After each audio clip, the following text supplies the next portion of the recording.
Alors lui, par contre, je veux dire, c'était un 68 art, parce qu'on raconte que c'est lui qui a fait le meilleur film, le meilleur documentaire sur mai 68.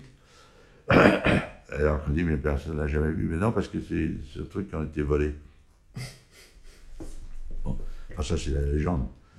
Bon, alors, finalement, je veux dire, il est assez agréable au tournage, je veux dire, mais il est complètement obnubilé par son système. Et sur le dernier film, par contre, on faisait beaucoup de répétitions. Et alors, à chaque fois, il disait, elle n'est pas bonne, on va la refaire. Alors, contrairement à des gens, par exemple, comme Truffaut, qui était...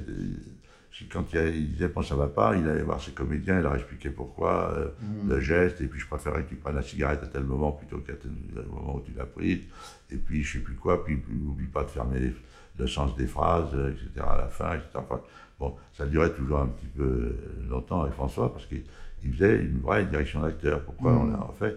Dans sa tête, il y avait quelque chose qui ne marchait pas. Bien sûr. Donc, alors lui, c'est vrai qu'il donne des cours de comédie, hein, je veux dire, au conservatoire. Hein. Garel? Oui. Ah, je ne savais pas. Si, si. Alors, il dit, bon, elle n'est pas bonne, on va la refaire. Alors, on la refait. Bon, ça ne va pas du tout, on la refait. Alors, ça peut le faire 15 fois. Bon, ça va. Alors, on va la tourner. Alors, surtout, n'essayez pas de faire mieux. Est-ce que tu ne penses pas que c'est une manière, non pas de ne pas savoir, mais de se placer dans la situation de quelqu'un qui veut mettre les autres dans des situations difficiles? Non, ce que je pense, c'est qu'il sait, il sait pourquoi ça ne va pas, mais je pense qu'il n'a pas envie de l'exprimer. Et il est évident qu'il est hanté par le mieux. C'est un truc. Moi, je me souviens, par exemple, du dernier film qu'on a fait, il y avait un type qui était de l'école là où il enseigne, là, où il donnait des cours. Il avait pris, alors c'était un espèce de bombe qui a envie lui, il avait envie de faire mieux, lui. Alors, à chaque fois qu'on allait tourner, il avait une corde à sauter, alors il sautait à la corde pour se dynamiser de manière à péter le feu pour la scène.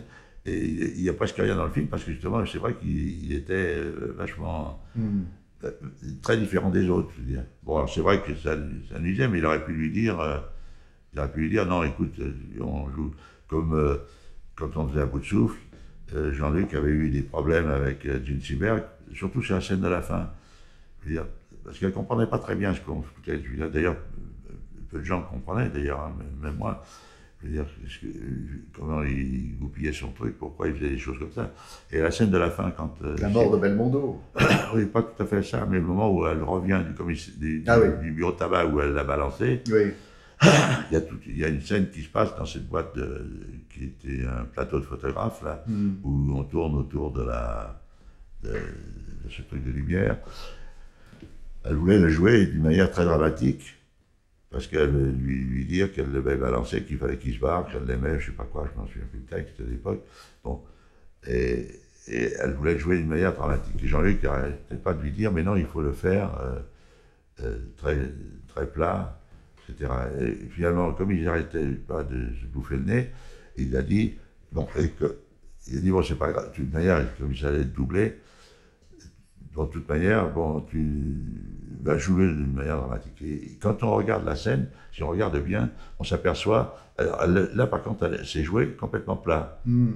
On s'aperçoit qu'elle a les veines du cou gonflées, qu'elle a des petites veines de trucs, je veux dire qu'elle avait mis le paquet pour faire le truc. Bon, si on ne sait pas, je veux dire, c'est un truc qu'on ne remarque pas, je veux dire, ça rentre dans le côté cool du système.